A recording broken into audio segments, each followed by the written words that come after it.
তৌহিদ আফ্রিদির কাছ থেকে যদি কেউ প্রমাণ করতে পারে যে ভিপি নূর ধরেন এরকম টাকা পয়সা নিচ্ছে, আমি অন ক্যামেরা চ্যালেঞ্জ করে বললাম যে রাজনীতি ছেড়ে দেবো।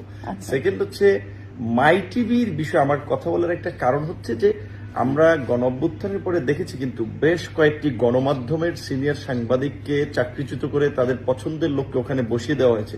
অনেক গণমাধ্যমের মালিকানা কিন্তু গোপনে গোপনে লিখে নেওয়া হয়েছে। মাই টিভির সাথেও প্রভাবশালী দুটি মহল আসলে তার শেয়ার লিখে নেওয়ার জন্য অনেকদিন ধরে একটা দেন দরবার চালাচ্ছিল। এই খবরটি আমার কাছে এসেছিল, কারণ আমার বাসাটা মাই টিভির পেছনেই ওই মহানগর প্রজেক্টে। তো যখন এই তৌহিদ আফ্রিদি কিংবা তার বাবাকে আপনার এই যাত্রাবাড়ি থানার ছাত্র হত্যার মামলায় গ্রেপ্তার করলো, আমার কাছে এখানে দুটো বিষয় থেকে কথা বলার আসলে প্রসঙ্গটা মনে হচ্ছে। এক নম্বর বিষয় হচ্ছে যে গণমাধ্যমকে এইভাবে টেক ওভার করবে, যেটা জনকণ্ঠ আমরা দেখেছি, এটা আমরা যদি সমর্থন করতে থাকি এইটা কন্টিনিউ থাকবে, পরবর্তী পলিটিক্যাল গভর্নমেন্ট আসলেও কিন্তু এইটা চলতে থাকবে। সেটা খুব ভালো একটা এক্সাম্পল সেট হচ্ছে না।